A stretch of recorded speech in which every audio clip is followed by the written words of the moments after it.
നമസ്കാരം, ഏവർക്കും അക്ഷയ കേരളത്തിലേക്ക് സ്വാഗതം. കേരളത്തിലെ സാമൂഹിക സുരക്ഷാ ക്ഷേമ പെൻഷൻ വാങ്ങുന്ന ലക്ഷക്കണക്കിന് ഗുണഭോക്താക്കൾക്ക് വളരെ പ്രധാനപ്പെട്ട ഒരു അറിയിപ്പുമായാണ് ഇന്നത്തെ വീഡിയോ.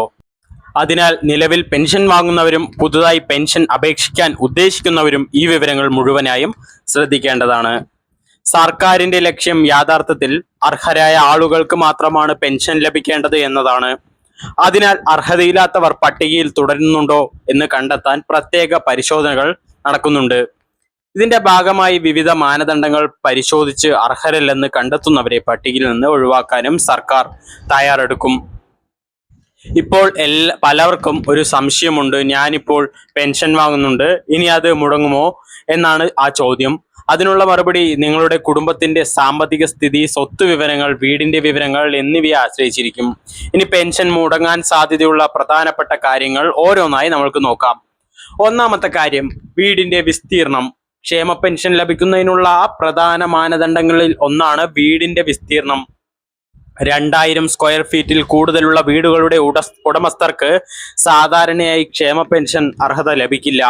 സർക്കാർ രേഖകളിൽ വീടിന്റെ വിസ്തീർണം വ്യക്തമായി രേഖപ്പെടുത്തിയിട്ടുണ്ടാവും. അതിനാൽ ഈ വിവരങ്ങൾ പരിശോധിച്ച ശേഷമായിരിക്കും അർഹത നിർണ്ണയിക്കുന്നത്.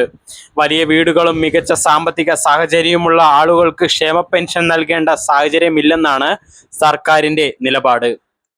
അതിനാൽ നിങ്ങളുടെ വീടിന്റെ വിസ്തീർണം 2000 സ്ക്വയർ ഫീറ്റിൽ കൂടുതലാണെങ്കിൽ ബന്ധപ്പെട്ട രേഖകൾ പരിശോധിച്ച് നിങ്ങളുടെ അർഹത ഉറപ്പാക്കുന്നതാണ് നല്ലത്. ഇനി രണ്ടാമത്തെ കാര്യം, വീടിന്റെ ആഡംബര സൗകര്യങ്ങൾ. വീടിന്റെ വലിപ്പം മാത്രമല്ല, അതിലെ സൗകര്യങ്ങളും സർക്കാർ പരിശോധിക്കുന്നുണ്ട്. ഉദാഹരണത്തിന്, വീട്ടിൽ എയർ കണ്ടീഷണർ ഉണ്ടോ? വീടിന്റെ ഫ്ലോറിംഗ് ഉയർന്ന നിലവാരമുള്ളതാണോ? റൂഫിംഗ് സംവിധാനം ആഡംബര രീതിയിലുള്ളതാണോ? സാമ്പത്തികമായി ഉയർന്ന നില സൂചിപ്പിക്കുന്ന മറ്റ് സൗകര്യങ്ങൾ ഉണ്ടോ? ഇത്തരം കാര്യങ്ങളും പരിശോധനയുടെ ഭാഗമായി പരിഗണിക്കപ്പെടും. സർക്കാർ ഉദ്യോഗസ്ഥർ നേരിട്ട് സന്ദർശനം നടത്തി വിവരങ്ങൾ ശേഖരിക്കുമ്പോൾ ഈ കാര്യങ്ങൾ രേഖപ്പെടുത്താൻ സാധ്യതയുണ്ട്. അതിനാൽ വിവരങ്ങൾ മറച്ചുവെക്കാൻ ശ്രമിക്കുന്നത് പിന്നീട് പ്രശ്നങ്ങൾക്ക് കാരണമാവാം. ഇനി മൂന്നാമത്തെ കാര്യം എന്താണെന്ന് നോക്കാം. ഭൂസ്വത്ത്. പെൻഷൻ അർഹത പരിശോധിക്കുമ്പോൾ ഭൂസ്വത്തും പ്രധാന ഘടകമാണ്. 2 ഏക്കറോ അതിൽ കൂടുതലോ ഭൂമി സ്വന്തമായുള്ളവർ സാധാരണയായി ക്ഷേമ പെൻഷൻ വിഭാഗത്തിൽ ഉൾപ്പെടാറില്ല. കാരണം വലിയ തോതിൽ ഭൂസ്വത്ത് കൈവശമുള്ളവരെ സാമ്പത്തികമായി പിന്നോക്ക വിഭാഗത്തിൽ ഉൾപ്പെടുത്താൻ സാധിക്കില്ലെന്നാണ് നയം. അതുകൊണ്ട് നിങ്ങളുടെ പേരിലോ കുടുംബാംഗങ്ങളുടെ പേരിലോ ഉള്ള ഭൂമിയുടെ വിവരങ്ങൾ സർക്കാർ രേഖകളിൽ ശരിയായി രേഖപ്പെടുത്തിയിട്ടുണ്ടോ എന്ന് പരിശോധിക്കുക. ഇനി നാലാമത്തെ കാര്യം, വാഹന ഉടമസ്ഥാവകാശം. പലർക്കും അറിയാത്ത ഒരു പ്രധാന കാര്യമാണിത്. സ്വകാര്യ ആവശ്യങ്ങൾക്ക് ഉപയോഗിക്കുന്ന 4 ചക്ര വാഹനങ്ങൾ സ്വന്തമായുള്ളവർക്ക് ക്ഷേമ പെൻഷൻ ലഭിക്കുന്നതിൽ തടസ്സമുണ്ടാകാം. കാറ്, ജീപ്പ് തുടങ്ങിയ വാഹനങ്ങൾ സാമ്പത്തിക ശേഷിയുടെ സൂചനയായി കണക്കാക്കപ്പെടുന്നു. അതിനാൽ വാഹന രജിസ്ട്രേഷൻ വിവരങ്ങളും പരിശോധനയ്ക്ക് വിധേയമാക്കാൻ സാധ്യതയുണ്ട്. നിങ്ങളുടെ പേരിൽ വാഹനമുണ്ടെങ്കിൽ അതുമായി ബന്ധപ്പെട്ട നിയമങ്ങളും നിലവിലെ അർഹതാ മാനദണ്ഡങ്ങളും പരിശോധിക്കുന്നത് ഉചിതമായിരിക്കും. ഇനി അവസാനത്തെ 5ാമത്തെ കാര്യം, കുടുംബ വാർഷിക വരുമാനം. ക്ഷേമ പെൻഷൻ അർഹത നിർണ്ണയിക്കുന്നതിൽ ഏറ്റവും പ്രധാനപ്പെട്ട ഘടകങ്ങളിൽ ഒന്നാണ് കുടുംബ വാർഷിക വരുമാനം. കുടുംബത്തിന്റെ വാർഷിക വരുമാനം 1 ലക്ഷം രൂപയ്ക്ക് താഴെയായിരിക്കണമെന്ന മാനദണ്ഡമാണ് നിലവിലുള്ളത്. ഇതിനാൽ വരുമാന സർട്ടിഫിക്കറ്റ് ആവശ്യപ്പെട്ടാൽ അത് സമയബന്ധിതമായി സമർപ്പിക്കണം.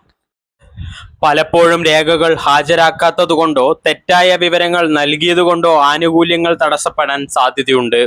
അതിനാൽ എല്ലാ രേഖകളും പുതുക്കി സൂക്ഷിക്കുകയും ആവശ്യമായപ്പോൾ ബന്ധപ്പെട്ട ഓഫീസുകളിൽ സമർപ്പിക്കുകയും ചെയ്യുക. വീടുകളിൽ നേരിട്ടുള്ള പരിശോധന. സർക്കാർ നിയോഗിച്ച പ്രത്യേക സംഘങ്ങൾ വീടുകളിൽ നേരിട്ട് എത്തി പരിശോധന നടത്താൻ ഇപ്പോൾ അല്ലെങ്കിലും പിന്നീട് സാധ്യതയുണ്ട്. ഇത്തരം പരിശോധനകളുടെ പ്രധാന ലക്ഷ്യം അർഹരായവർക്ക് മാത്രം പെൻഷൻ ലഭിക്കുന്നുണ്ടോ എന്ന് ഉറപ്പാക്കുക എന്നതാണ്. പരിശോധനയ്ക്കായി ഉദ്യോഗസ്ഥരെത്തുമ്പോൾ ആവശ്യമായ രേഖകൾ കാണിക്കുക, ശരിയായ വിവരങ്ങൾ നൽകുക, വരുമാന സർട്ടിഫിക്കറ്റ് ഉണ്ടെങ്കിൽ തയ്യാറാക്കി വെക്കുക, ഭൂസ്വത്ത്, വീടിന്റെ വിവരങ്ങൾ എന്നിവ കൃത്യമായി അറിയിക്കുക.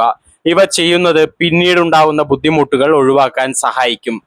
നിങ്ങളുടെ പെൻഷൻ നിലവാരം അറിയാൻ ഔദ്യോഗിക സേവന പെൻഷൻ പോർട്ടൽ ഉപയോഗിക്കാം. അവിടെ നിങ്ങളുടെ പെൻഷൻ നമ്പർ അല്ലെങ്കിൽ മറ്റ് വിവരങ്ങൾ നൽകി നിലവിലെ സ്ഥിതി പരിശോധിക്കാൻ സാധിക്കും. പെൻഷൻ അനുവദിച്ചിട്ടുണ്ടോ, വിതരണം നടന്നോ, എന്തെങ്കിലും തടസ്സമുണ്ടോ തുടങ്ങിയ വിവരങ്ങൾ അറിയാൻ ഈ സേവനം സഹായകരമാണ്. ഇനി സുഹൃത്തുക്കളെ, സർക്കാർ പരിശോധനകൾ നടത്തുന്നത് യഥാർത്ഥത്തിൽ അർഹരായവർക്ക് ആനുകൂല്യം ഉറപ്പാക്കുന്നതിനാണ്.